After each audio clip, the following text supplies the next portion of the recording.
नमस्कार साथियों। आज की दिनांक है 15 दिसंबर। अंक है हमारा 102वां। आज के दिन के महत्वपूर्ण घटनाक्रम पर हमारी ये क्लास रहेगी।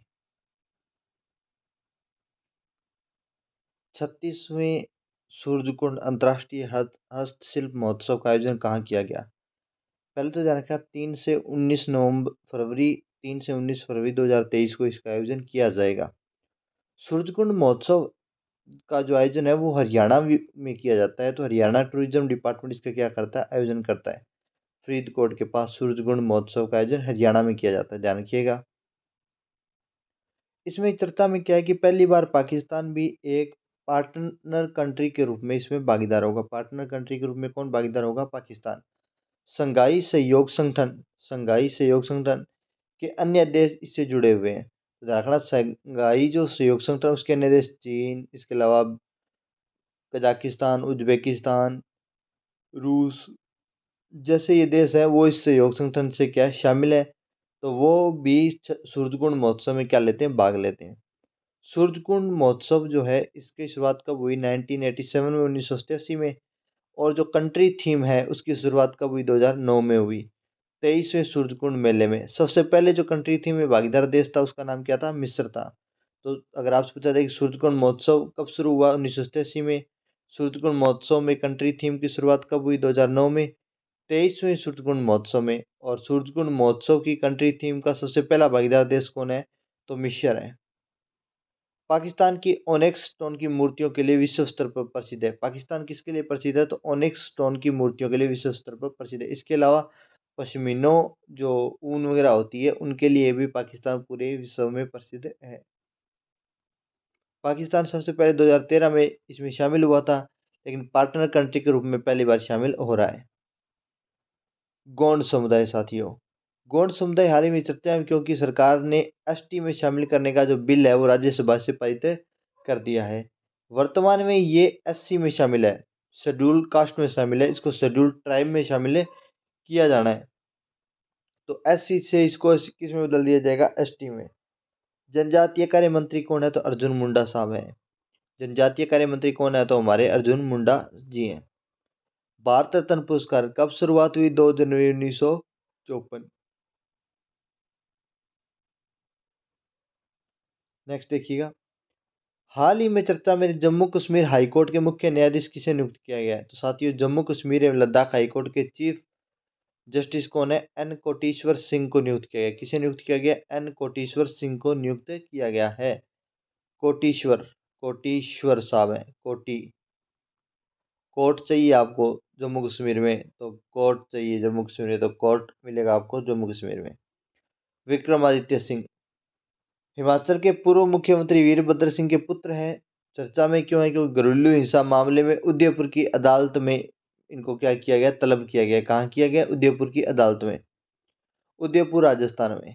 पत्नी कौन है? सुदर्शना सिंह चुंडावत है। मेवाड़ की अमेठ रियासत की राजकुमारी है। अमेठ की हवेली उदयपुर से। कहाँ से? अमेठ की हवेली उदयपुर में ये रहती हैं, सुदर्शना सिंह चुंडावत।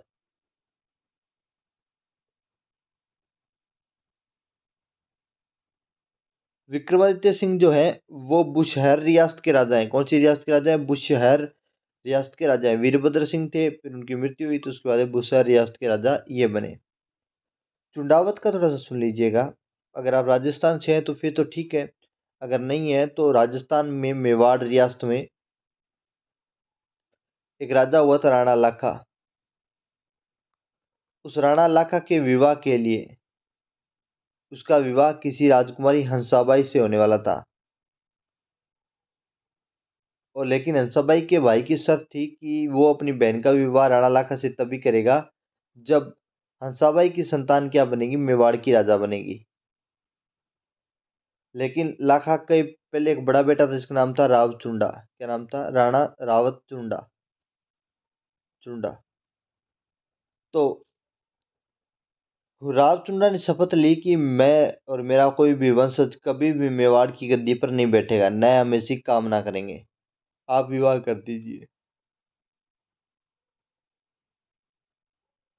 उस शपथ का परिणाम ही था कि बाद में क्या हुआ कि राणा लाखा और हंसाबाई का विवाह हुआ। तो राणा लाखा इस बात से बड़ा खुश हुआ, या तो राणा लाखा ने चुंडावत को क्या दी कि सलूम्बर की रियासत थी। और इसके बाद में चुंडा के जो वंशज थे वो क्या कहलाने लगे, चुंडावत कहलाने लगे। तो सुदर्शना सिंह चुंडावत 19 चुंडा की वंशज होगी।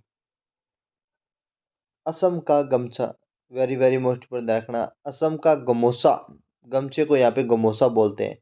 तो असम के गमोसे को क्या मिला है, जीआई टैग। क्या मिला है, तो जीआई टैग।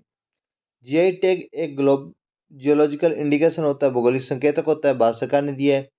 हाथ से बुना लाल सफेद धारियों वाला गमछा, इसे हस्तशिल्प में दिया गया। कौन से क्षेत्र में दिया गया, हस्तशिल्प सेक्टर में दिया गया। केंद्रीय वाणिज्य एवं उद्योग मंत्री पीयूष गोयल साहब हैं। असम के मुख्यमंत्री कौन है, हिम्मत बिस्वा शर्मा है। कौन है, तो हिम्मत बिस्वा शर्मा असम के क्या है, मुख्यमंत्री हैं।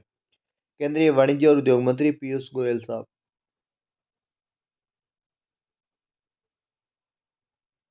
एडीबी, एशिया डेवलपमेंट बैंक जो है, उसने आर्थिक वृद्धि दर का अनुमान कितना लगाया भारत की, तो 7%। कितना लगाया, तो 7% लगाया। और 2022-23 के लिए, 23-24 के लिए कितना लगाया, 7.2%। अभी जो नया लेटेस्ट अनुमान था उसके हिसाब से एडीबी ने भारत की विकास दर को न घटाया घटाया था न बढ़ाया था। सितंबर में यही विकास दर की उम्मीद की गई थी और वही विकास दर की उम्मीद अब की गई है। हमने एक पहले वीडियो बनाई थी, उसमें हमने जो आरबीआई का बताया था और फोर्ब्स का बताया था, विश्व बैंक का भी बता दिया था। वो वीडियो में आप देख लीजिएगा, इन सभी की हमने विकास दर रेट जो है वो बताई थी।